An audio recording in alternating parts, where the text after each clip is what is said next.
கர்த்தருடைய பரிசுத்த நாமத்துக்கு மகிமை உண்டாவதாக. ஜாய் டிவி மூலமாக உங்களை சந்திப்பதற்கு கர்த்தர் கிருபை பாராட்டினார். அவருக்கே மகிமை. இந்த நாளில் கூட உங்களோடு கூட பேசவும், தேவனுடைய சத்தியத்தை பகிர்ந்து கொள்ளவும், தேவன் கொடுத்த ஈவுக்காக ஆண்டவருக்கு மகிமை. நான் பூர்வீகமான பூசாரி குடும்பத்தில் பிறந்து அரசியலில் கட்சியில் இருந்து கர்த்தராகிய இயேசு கிறிஸ்துவுக்கு விரோதமாக வாழ்ந்து சினிமா பைத்தியமாக இருந்த என்னை கர்த்தருடைய பைத்தியமாக மாற்றினது அவருடைய கிருபை. அதற்கு மகிமை உண்டாகட்டும். அது மாத்திரமல்ல, பயங்கர கோபக்காரியாக இருந்தேன். ஆண்டவர் என்னை குணசாலியாக மாற்றினார். அரக்கத்தனமாக இருந்தேன். ஆண்டவர் என்னை அன்பு உள்ளவளாக மாற்றினார். நீங்களும் ஆண்டவர் நம்புங்க. அவர் உங்களையும் அன்பு உள்ளவர்களாக, பரலோக ராஜ்யத்துக்கு தகுதி உள்ளவர்களாக உங்களை மாற்றுவார். அவருக்கே மகிமை உண்டாகட்டும். நிறைய பாடல்களை பாடியிருக்கிறேன். எனக்கு யாரும் சொல்லிக் கொடுக்க வேண்டாம், கற்றுக் கொடுக்க வேண்டாம். எனக்குள்ளே இருக்கிற ஆவியானவரே என்னோடு பேசி எனக்கு கற்றுக் கொடுத்து சொல்லிக் கொடுத்து என்னை வழி நடத்தி கொண்டிருக்கிறார். அவருக்கு சதா காலங்களில் மகிமை உண்டாகட்டும். பிரியமானவர்களே, ஒரு எழுத்து சொன்னால் ஒரு பாட்டு வரும், வசனம் சொன்னால் பாட்டு வரும். எதை சொன்னாலும் பாட முடியாத கிருபையை என் தேவன் எனக்கு இரக்கமாக கொடுத்தார். அவருக்கே மகிமை உண்டாகட்டும்.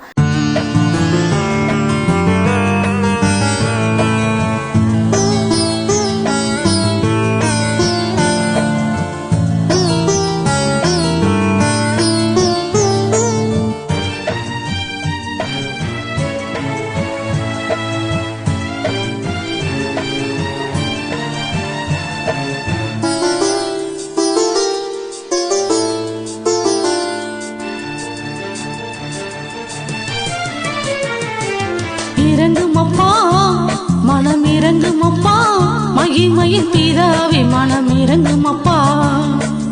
இறங்குமப்பா, மனம் இறங்குமப்பா, மகிமையின் பிதாவே மனம் இறங்குமப்பா.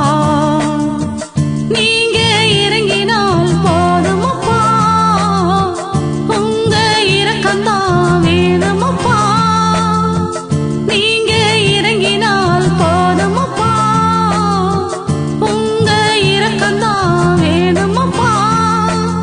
இறங்குமப்பா, மனம் இறங்குமப்பா, மகிமையின் பிதாவே மனம் இறங்குமப்பா.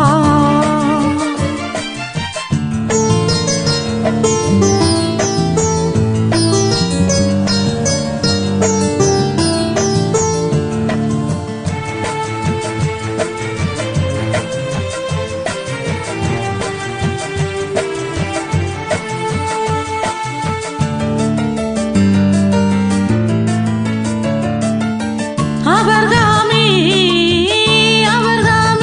நான் காண்பிக்கும் தேசத்துக்கு போ என்றிருப்பா. அவர்தாமே நான் காண்பிக்கும் தேசத்துக்கு போ என்றிருப்பா. அதுபோல நானும் வந்தேனப்பா, அதுபோல நானும் வந்தேனப்பா. என்னை ஆசீர்வதிங்க ஏசப்பா, என்னை ஆசீர்வதிங்க ஏசப்பா. இறங்குமப்பா, மனம் இறங்குமப்பா, மகிமையின் பிதாவே மனம் இறங்குமப்பா.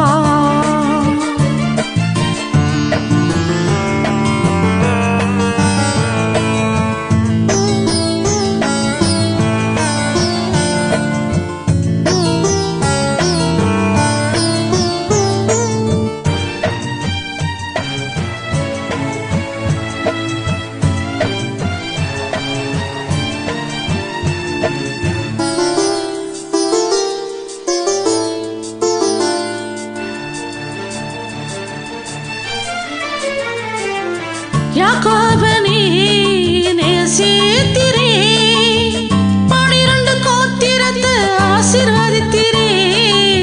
யாக்கோபனே நேசித்தீரே, 12 கோத்திரத்தை பெருக செய்தீரே.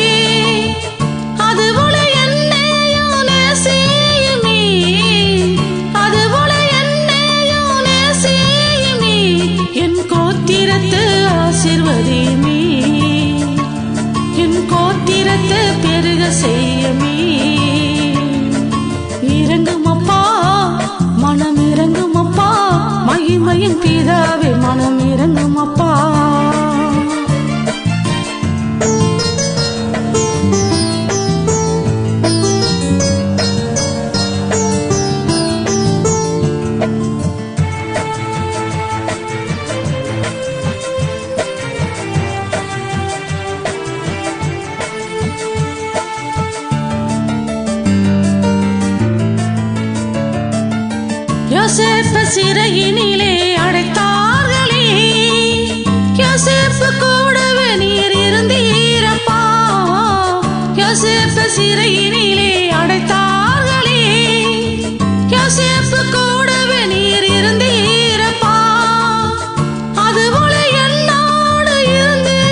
இறங்கும் அப்பா, மனம் இறங்கும் அப்பா, மகிமையின் பிதாவே மனம் இறங்கும் அப்பா, இறங்கும் அப்பா, மனம் இறங்கும் அப்பா, மகிமையின் பிதாவே மனம் இறங்கும் அப்பா. நீங்க இறங்கினால் போதும் அப்பா, உங்க இரக்கம்தான் வேண்டும் அப்பா. நீங்க இறங்கினால் போதும் அப்பா, உங்க இரக்கம்தான் வேண்டும் அப்பா. இறங்கும் அப்பா, மனம் இறங்கும் அப்பா, மகிமையின் பிதாவே மனம் இறங்கும் அப்பா.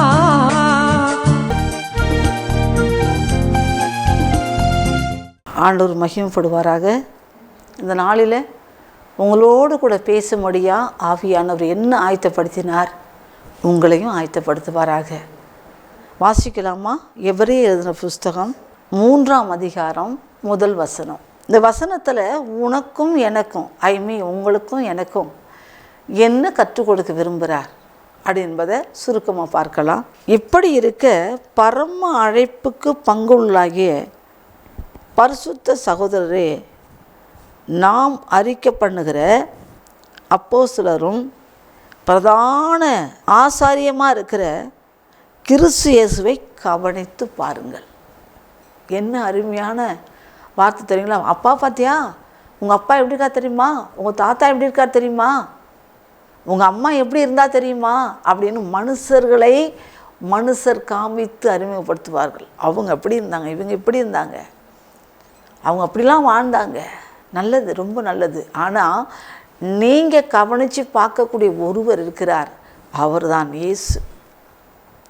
இந்த வேத வசனம் சொல்கிறது, இப்படி இருக்க பரம அழைப்புக்கு பங்குள்ளாகிய பரிசுத்த சகோதரரே, நாம் அறிக்கை பண்ணுகிற அப்போஸ்தலரும் பிரதான ஆசாரியமாக இருக்கிற கிறிஸ்து இயேசுவை கவனித்து பாருங்கள். நீங்கள் எதற்காக அழைக்கப்பட்டிருக்கிறீங்கன்னு முதல்ல தெரிஞ்சுக்கிங்க. அது இல்லை, இது இல்லை, அது வேணும், இது வேணும்னு நிறைய ஆசை இருக்கும் ரொம்ப பேருக்கு. தப்பு இல்லை. முதல்ல பரலோகம் வேணுங்கிற ஒரு ஆசை உங்களுக்குள்ளே இருக்குமானா நலமாக இருக்கும். ஏன்னா நீங்கள் எதுக்காக அழைக்கப்பட்டிருக்கீங்கன்னா பரம அழைப்பு, சாதாரண அழைப்பே இல்லை. இதை சாதாரண அழைப்புன்னு சொல்லவும் முடியாது யாராலும். உங்களை அழைச்சிருக்கிற தேவன் யாருன்னா பரலோகத்தில் பிதா. எவர்களை அழைத்தாரோ அவர்களை மகிமைப்படுத்தியிருக்கிறார். அழைத்தவர் உண்மை உள்ளவர், ஒரு நாள் கைவிட மாட்டார். இதை கேட்டுக்கொண்டிருக்கிற தேவச்சனமே, உன்னை கைவிடுவதற்காக அவர் அழைக்கலை, உன்னை மறப்பதற்காக அவர் அழைக்கலை, உன்னை வேணான்னு தள்ளி விடுவதற்காக அழைக்கலை. யோவான சொல்லப்பட்டிருக்கிறது, என்னிடத்தில் வருகிறோம் புறம்பே தள்ளுவதில்லை, என்னிடத்தில் வருகிற ஒரு காலம் பசி தாகம் அடைவதில்லை. என்ன மாதிரி வாக்கு பார்த்தீங்களா? சில சொல்லுவாங்க, என்னால் இவ்வளோ தான் செய்ய முடியும், இதுக்கு மேலே என்னால் ஒன்றும் செய்ய முடியும், என்னெல்லாம் நீ நம்பாத, அப்படியே கை கழுவி விட்டுருவாங்க. என்னையே நம்பினேன், நான்லாம் செய்வேன்னு சொன்னேன், இப்போல்லாம் என்னால் செய்ய முடியாது, என்னையே நான் காப்பாற்றிக்க முடியல அப்படி சொல்கிறவங்க உண்டு. ஆனால் இயேசு உங்களை பார்த்து சொல்கிறாரு, என்னை நீ எவ்வளோ வேணாலும் நம்பலாம். கடுகு அளவு விசுவாசம் இருந்தால் இந்த மலையை பேர்ந்துட்டு தள்ளுண்டு போன்னு சொன்னால் அது அப்படியே ஆகும். உண்மையான வார்த்தை. கடுகளவு உங்களுக்கு விசுவாசம் இருக்கட்டும். ஆண்டவர் மேல் நம்பிக்கை நீங்கள் எவ்வளோ வேணாலும் வைக்கலாம், எப்படி வேணாலும் வைக்கலாம். ஆனால் உங்களை எதற்கு அழைச்சிருக்காரு? பரம அழைப்புக்கு அழைத்தவர் பரலோக ராஜ்யத்தில் சிங்காசனத்தில் இருக்கிறதான பிதானவனை உங்களை அழைத்திருக்கிறார். பரிசுத்த சகோதரர்களை அழைத்திருக்கிறார். இருக்கிறோமா? பரிசுத்தமாக இருக்கிறோமா? பரிசுத்தமாக இருக்க முடிகிறதா? பரிசுத்தம் ஒளியிலே காணப்படுகிறதா? அந்த பரம அழைப்புக்கு பங்கு உள்ளவர்களாக இருக்கிறீங்களா? அதான் மெயின். பரம அழைப்புக்கு நான் என்ன, பரலோகத்தினும் ஆண்டவர் உங்களை தேர்ந்தெடுத்துட்டாரு, அழைச்சிட்டாரு, முன்குறிச்சிட்டாரு. அதெல்லாம் ரொம்ப நல்ல விஷயம், நல்ல காரியம். இந்த உலகத்திலே சிறந்த ஒரு அழைப்பு நான் பரலோகத்துக்கு நான் அழைச்சிக்கிற அழைப்பு தான். அந்த அழைக்கப்பட்ட நீங்கள் உங்கள் வாழ்க்கை, உங்களுடைய சுபாவங்க மாற்றப்பட்டிருக்கிறதா? உங்கள் சிந்தனைகள் மாற்றப்பட்டிருக்கிறதா? உங்கள் எண்ணங்கள் மாற்றப்பட்டிருக்கிறதா? யாரை நீங்கள் பார்த்துன்னுக்கிறீங்க? இயேசுவை பார்க்குறவங்க எப்படி தெரியுமா இருப்பாங்க? பிரகாசமாக இருப்பாங்க. அவர்களுக்குள்ள பரிசுத்த ஆவியானவரே வல்லமை பரிபூர்ணமாக இருக்கும். ஏன்னா அவங்க யாரை பார்க்குறாங்க? இயேசுவை பார்க்குறாங்க. அவங்க இயேசு மட்டுமே பார்க்குறவங்களா இருந்தால் அவங்களுடைய சிந்தனைலாம் மாற்றப்படணும். ஒரு முறை ஒரு ஊழியத்துக்கு நான் போயிருந்தேன். அந்த பாஸ்டர் எனக்கு செய்தி கொடுக்க டைம் கொடுத்தாங்க. நான் வாயை திறப்பதற்கு முன்பாக ஆவியான் சொல்கிறாரு, மகளே, இங்கே இருக்கிற அந்த கூட்டத்தில் ஒரு சிலர் மட்டும்தான் எனக்கு பயந்துருக்காங்க. மற்றவங்களெல்லாம் சிந்தனையில் கெட்டு போயிருக்காங்க. சாத்தானுக்கு தன்னை அடிமைப்படுத்தி சாத்தானுடைய கிரிகளில், அவனுடைய எண்ணங்களில், செயல்பாடில், அதை நிறைவேற்றுவதில் தீவிரமாக இருக்கிறாங்க. இதில் எத்தனை பேர் தேவனுடைய புள்ள, எத்தனை பேர் சாத்தானுடைய புள்ளன்னு சொல்லி என்ன பண்ணு, அவன்கிட்ட சொல்லுனார். அப்படியானா இயேசுவை கவனித்து பார்க்குறவங்க எப்படிப்பட்ட சுபாவத்தில் இருப்பாங்க தெரியுங்களா? அமைதியானவங்களாக இருப்பாங்க, அன்பு உள்ளவங்களாக இருப்பாங்க, பாசம் உள்ளவங்களாக இருப்பாங்க, இரக்கம் உள்ளவங்களாக இருப்பாங்க. யாருன்னா அடித்தா கூட வாங்கிக்கிட்டு அமைதியானவங்களாக இருப்பாங்க. யாராவது திட்டினாக்கா பதில் கூட பேச மாட்டாங்க, வாயே திறக்க மாட்டாங்க. ஏன் தெரியுமா? ஆண்டவர் அடிக்கப்படும்படி ஆட்டுக்குட்டியானவரா, வாயை தராதவரா. அவர் அடிக்கிற ஒவ்வொரு அடியும் 39 அடிகளை வாங்கி கொண்டு அமைதியாக இருந்தார். போத்திபார் கேட்குறாரு, நான் கேட்குறது பதில் சொல்ல மாட்டியா? பதிலே சொல்லாதவராக இருந்தார். அவர் அடித்து கிழித்து நாராக பண்ணாங்க, வாய் தரவாத இருந்தார்.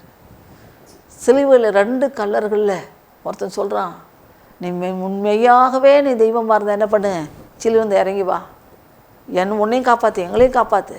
அப்போ ஆண்டு சொல்கிறாரு, சிலுவையில் தொங்கி கொண்டிருக்கிற சூழ்நிலையில், உடம்பெல்லாம் காயம், ரத்தம் சொட்டி கொண்டிருக்கிற வேலையில் எல்லாரையும் பார்த்து சொல்கிறாரு. அந்த எல்லாரும் யாரா? நான், நீங்கள். பிதாவே, இவர்களை மன்னியும், இவர்கள் செய்கிறது என்னதென்று அறியாமல் இருக்கிறாங்க. இன்றைக்கி ஆண்டவர் அறியாமல் கவனித்து பார்க்காம எத்தனை கூட்டங்கள் தேவனுடைய மகிமையற்று தேவனுக்கு பிரியமில்லாதவளா செய்கிறவளா வாழ்ந்து கொண்டு இருக்கிறார்கள். ஆகவே தான் இந்த வேத வசனம் சொல்லுகிறது, பிரதான ஆசாரியமாக இருக்கிற கிறிஸ்து இயேசுவை கவனித்து பார்க்கணுமா? ஆண்டுகிட்ட அவனை மட்டும் கவனித்து பார்க்கணும். சங்கீதத்தில் சொல்லப்படுகிறது, 34ஆம் சங்கீதம் 5வது வசனம், அவர்கள் அவரை பார்த்து பிரகாசம் அடைந்தார்கள், முகங்கள் வெட்கப்படவில்லை. இதை கேட்டுக்கொண்டிருக்கிற தெய்வப்பிள்ளையை, நீ அவரை கவனித்து பார்க்குற தெய்வப்பிள்ளையாக இருந்தால் உன் முகம் ஒரு நாள் வெட்கப்படாது. உன்னை வெட்கப்படுத்துகிறாங்களா? உன் கண்ணீருக்கு காரணமாக இருக்காங்களா? உன்னை துக்கப்படுத்துகிறாங்களா? உன்னை ஏமாற்றிட்டாங்களா? உன்னை ஏமாற்றாத ஒருவர் இருக்கார், அவர் தான் இயேசு. அவரை மாத்திரம் பாருங்க, வேற எதையும் பார்த்து ஏமாந்துடாதீங்க. இனி நோ லாங் டைம் இல்லை, முடிவு வந்தாச்சு. உலக அழிவு முடிவு ஆரம்பமாயாச்சு. இனிமே நான் அது வீடு கட்டுவேன், வாசல் கட்டுவேன், அதை வாங்குவேன், இதை வாங்குவேன், அப்படி வாழ்வேன், இப்படி வாழ்வேன்னு கற்பனை பண்ணாத. பரலோகத்தில் வாழ்வேங்கிற கற்பனை உனக்குள்ளே இருக்கட்டும். நான் பரலோகவாசின்னு சொல்லு. இந்த பூமியில் ஒன்றுமே இல்லை, கொண்டு போக முடியாது. மற்ற 24:1-2 வசனம் சொல்லுகிறது, இந்த கல் மேலே ஒரு கல் இராதபடி எல்லாம் இடிக்கப்பட்டு போகும். கொடுத்துருக்காருல உங்களுக்கு, வீடு கொடுத்துருக்காருக்கா, சந்தோஷப்படுங்க. உங்கள் வீட்டில் இடம் வரமா, இல்லாதவங்களுக்கு பரதேசிகளுக்கு இடம் கொடுங்க. பணம் கொடுத்துருக்காரா, எனக்கு லட்சம் கோடி கோடி சேர்த்து வைக்காதீங்க. எத்தனையோ பேர் வீதியில், எத்தனையோ பேர் ஊழியத்தில், எத்தனையோ பேர் கிராமத்தில் ஊழியம் செய்ய முடியாமல், பணம் இல்லாமல், ஆகாரம் இல்லாமல் எத்தனையோ ஜனங்க நொந்து நூலாக போயிருக்காங்க. ஏன்னா கிராமம் ஊழியம் செய்கிறேன், ஏழைகள் மத்தியில் ஊழியம் செய்கிறேன். அவங்க கண்ணீர்லாம் பார்க்கும்போது அவங்களோட சேர்ந்து அழுவேன், வேறு வழி இல்லை. அவங்களோட சேர்ந்து புலம்புவேன், வேறு வழி இல்லை. பிரியமான தெய்வ பிள்ளையே, நீங்கள் யாரை கவனித்து பார்க்கணும்? இயேசு கவனித்து பார்க்கணும். அவர் ஏன் கவனித்து பார்க்கணும்? ஒரு சில வார்த்தை சொல்லியிருக்காரு, 2 அங்கி இருக்கா, 1 கொடுக்குறாரு. நான் பசியாக இருந்தேன், என் பசியை தீர்த்த. நான் தாகமாக இருந்தேன், என் தண்ணீரை கொடுத்த. 1 கலசம் தண்ணீர் ஒன்று ஆசீர்வதிக்கும். 1 கலசம் தண்ணீர் இல்லாதவங்களுக்கு கொடுத்தா அதனுடைய பலன் மிகுதியாக இருக்கும். ஆகவே அவரை கவனித்து பாருங்கள். அவர் எவ்வளோ பொறுமையாக, எவ்வளோ உலகத்தையே படைத்தவர். ஆதியில் வார்த்தை இருந்தது, அந்த வார்த்தை தேவனாக இருந்தது, அந்த வார்த்தை மாம்சமாகி மனுஷருக்கு வெளிப்பட்டது. அவர் தான் இயேசு கிறிஸ்து, வார்த்தையான தேவன். அவர் எவ்வளோ தாழ்மையாக இருந்தார், எவ்வளோ தாழ்மையை கற்றுக் கொடுத்தாரு, எவ்வளோ உண்மையாக இருந்தார்.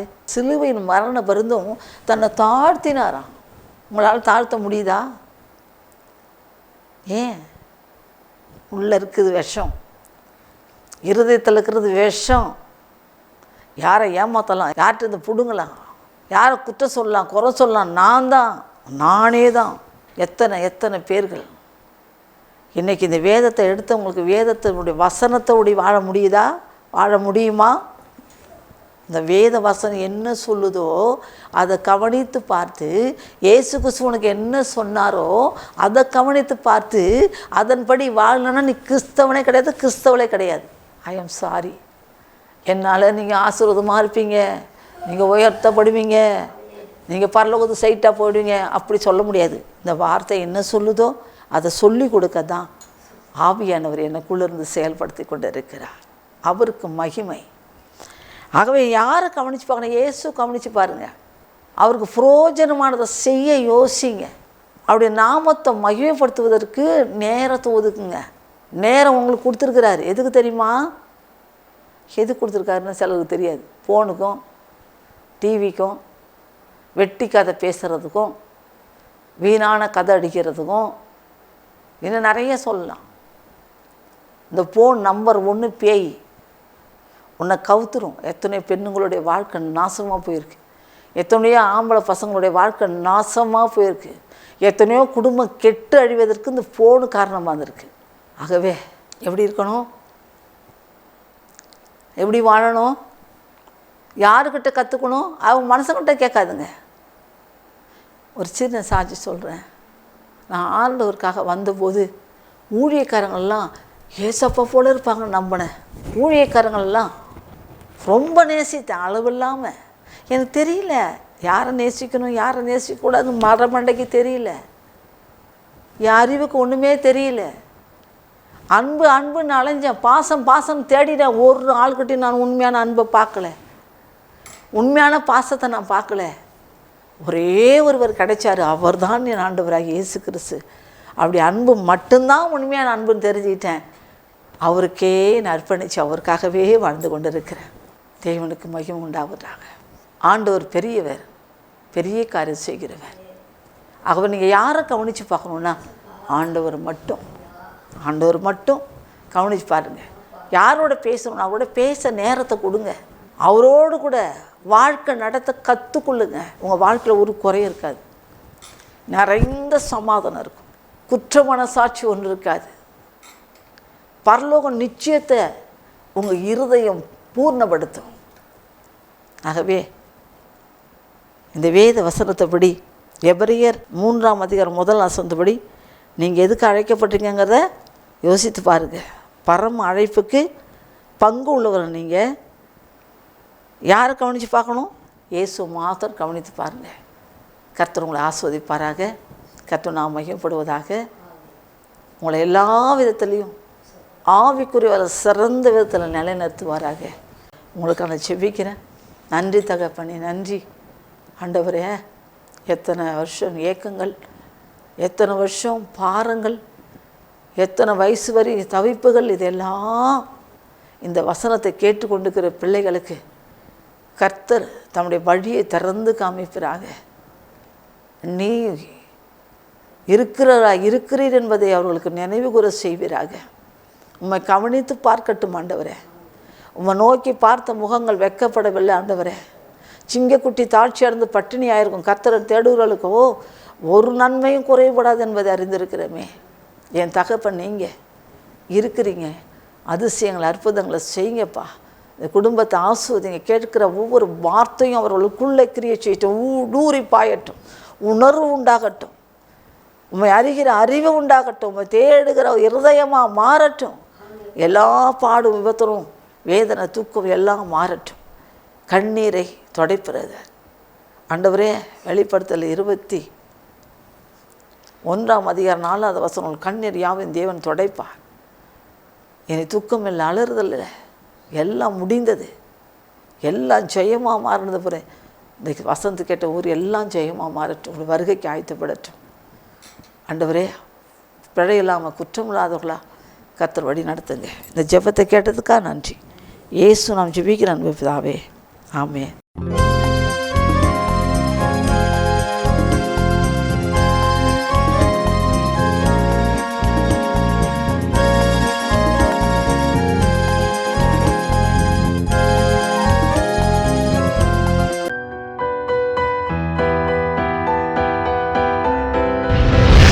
கர்த்தர் உங்களை ஆசீர்வதிப்பாராக.